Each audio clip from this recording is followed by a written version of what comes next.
सुप्रभातम बच्चों। आज हम पढ़ेंगे तृतीय पाठ डिजी भारतम अर्थात डिजिटल भारत। तो आइए पेज नंबर 13 निकालिए और उस पर आज की दिनांक अंकित कीजिए। डिजी भारतम अर्थात डिजिटल भारत। प्रस्तुत पाठ में डिजिटल इंडिया के मूल भाव को लेकर लिखा गया निबंधात्मक पाठ है। इसमें वैज्ञानिक प्रगति के उन आयामों को छुआ गया है जिनमें हम एक क्लिक के द्वारा बहुत कुछ कर सकते हैं। आज इंटरनेट ने हमारे जीवन को कितना सरल बना दिया है। हम भौगोलिक दृष्टि से एक दूसरे के अत्यंत निकट आ गए हैं। इसके द्वारा जीवन के प्रत्येक क्रियाकलाप सुविधाजनक हो गए हैं। ऐसे ही भावों को यहाँ सरल संस्कृत में व्यक्त किया गया है।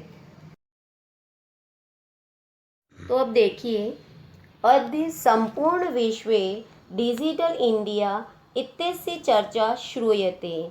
अर्थात आज पूरे संसार में डिजिटल इंडिया की चर्चा सुनी जाती है।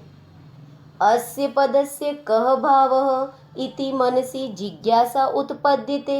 अर्थात इस शब्द का क्या भाव है, यह मन में जानने की इच्छा उत्पन्न होती है। काल परिवर्तनेन सह मानवस्य आवश्यकता अपि परिवर्तते। अर्थात समय के बदलने के साथ ही मानव की आवश्यकता भी बदल जाती है। प्राचीन काले ज्ञानस्य आदान प्रदान मौखिकम् आसीत्। अर्थात प्राचीन काल में ज्ञान का आदान प्रदान मौखिक था। विद्या च श्रुति परस्परया गृह्यते स्म। अर्थात और विद्या श्रुति परंपरा यानी कि एक कान से दूसरे कान तक मौखिक रूप से सुनाने के द्वारा ही ग्रहण की जाती थी। अनंतरम तालपत्रोपरि भोजपत्रोपरि च लेखन कार्यम् आरब्धम्।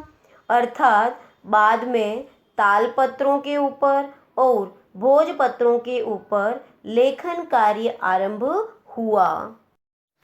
तो बच्चों, इस वाक्य में तालपत्र का अर्थ है ताड़ के पेड़ का पत्ता और भोजपत्रोपरि अर्थात हिमालय या पहाड़ों पर मिलने वाला एक पेड़ जिसकी छाल लिखने आदि के काम आती है।